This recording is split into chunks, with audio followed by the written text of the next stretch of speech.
Kemudian para guru ada di sini dan para wali santri. Nah, di sini penting kita ketahui bahwa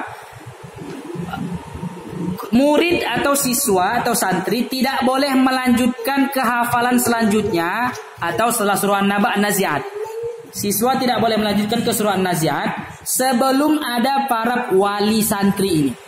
Nah, jadi itu penting bagi guru dan siswa untuk memberitahukan kepada wali murid untuk memberi tanda tangan di sini atau farab.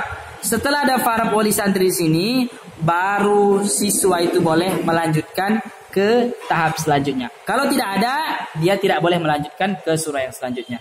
Jadi ini juga untuk interaktif antara guru, murid dan juga wali murid.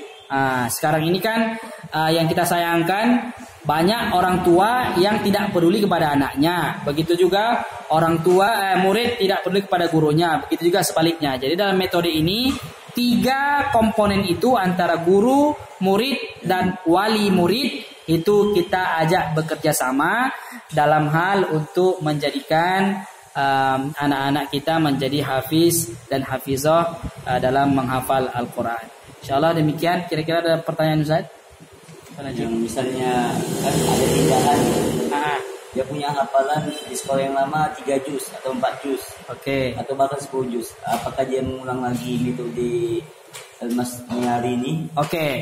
Pertanyaan Ustaz Najib ini, kalau misalkan siswa kita itu dia punya hafalan 3 juz, kemudian dia mendaftar ke kita atau dia baru tahu nih kurikulum ini, dan memang kurikulum ini baru metode ini baru, apakah dia harus mengulang? Jawabannya adalah santri itu boleh melanjutkan hafalannya yang 3 juz itu. Misalkan 3 juz sudah habis, juz keempat. Tetapi santri itu juga wajib mengikuti metode ini. Misalkan ayat yang akan ditambahnya pada juz 4 itu 5 ayat. Maka kita kurangi hanya 2 ayat saja. Artinya tetap continue dia hafalannya itu. Karena kalau kita suruh secara secara langsung mengulang aja dari juz 30, dia akan down dan dia akan merasa hafalan itu sia-sia. Kita tidak mau begitu. Kita tetap anggap itu hafalannya ada dengan cara melanjutkan hafalannya. Misalkan sehari dia 5 ayat, jadi kita kurang jadi 2 ayat sembari sambil mengikuti metode yang ini. Apalagi dia misalkan memulainya habis hafalannya dari juz 1 sampai juz 5 awal. Sedangkan metode kita ini juz 5 akhir daripada Al-Quran. Jadi sekali berjalan dia berjalan 2 sekaligus. Dia tetap melanjutkan hafalannya sembari dia juga mengikuti metode yang kita ajarkan ini agar balance lah ya. Kalau enggak kan ya sama juga, wali murid pun enggak akan terima juga kalau misalkan masuk ke sini metode ini dibilang harus diulang dari awal.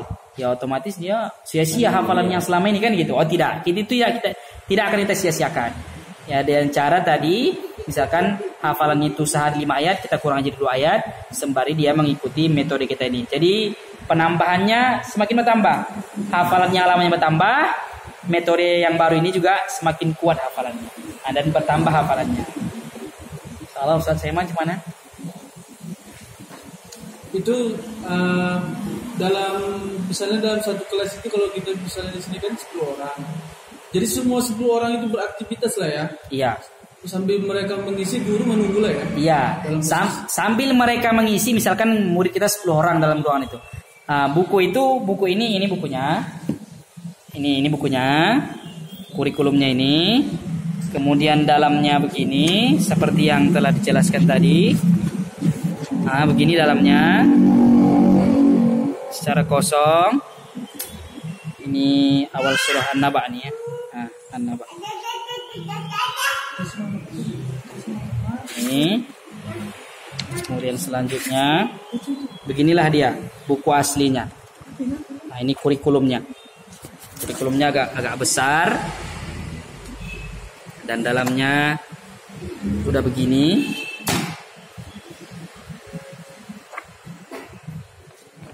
Tadi contoh surah An-Naba tadi ya. Jadi siswa kita kasih buku ini, kemudian dia ini sudah diisi nih ya. Ini sudah beberapa diisi. Siswa itu mengisi pada kolom tersebut yang kosong. Jadi setelah guru memberikannya, ya sudah, kita hanya memantau siswa itu aja dalam mengerjakan aktivitasnya dengan menggunakan metode yang telah kita buat tersebut. Kemudian gurunya inilah menyiapkan misalkan intisari, ya, mencari-cari intisari dari membaca-baca untuk dijelaskan kepada murid-muridnya supaya murid-muridnya lebih paham dan mudah untuk memahaminya gitu. Terus misalnya si anak ini memang kuat menghafal. Dalam satu pertemuan ini dia sanggup satu surah, itu gimana? Oke, bagus. Kalau anak itu tingkat kemampuan anak kan berbeda-beda. Ada yang dia misalkan ini tingkat yang paling rendah nih metode ini Al-Masyari ini. Tingkat yang paling rendahnya dia 3 per 3 ayat. Jadi satu halaman tuh sebetulnya ada 12 ayat. Ini surah An-Naba ya. Mana surah An-Naba? Ini An-Naba. Jadi ada 12 ayat. Amma Yatasalun sampai ayat ke-12. Setelah dia habis ayat ke-12, dia murojaah di sini dengan tanda menyilang. Amma Yatasalun 'anil naba'il sampai 12. Misalkan ini sangat mudah bagi kita. Kemampuan murid kita hanya sehari 3 ayat. Ya sudah, 3 ayat ini aja. Kemudian kita kasih tanda tangan di sini bahwasanya hari ini dia hafal dan sudah lancar. Kemudian beberapa siswa bisa dia 6 ayat. 1, 2, 3, 4, 5, 6. Ya sudah, kita tandai di sini. Atau beberapa siswa sanggup 9 ayat sehari. Atau siswa itu memang pintar, dia sanggup 1 halaman sehari. 1 halaman itu dalam artian 12 ayat ini. Berarti dia mengisi ini semua, kemudian dia tasmi' kepada kita beri tanda di sini. Sudah tasmi', setiap dia tanda semua, dia hafalkan, lancar, kita tanda di sini. Misalkan tandanya alhamdulillah lancar tanggal 15 bulan 10 2020 misalkan begitu. Jadi begitu seterusnya. Misalkan santri itu hafal sini semua. Ya sudah, kita tinggal kasih tanda di sini. Sampai dia habis. Inilah dia. Kalau misalkan murid kita itu lemah, ya kan berbeda-beda murid, beda tingkatan kan? Ya sudah, 3 ayat ini aja dulu kita kasihnya. Kalau dia udah hafal betul, lanjut lagi 3 ayat lagi kita bilang.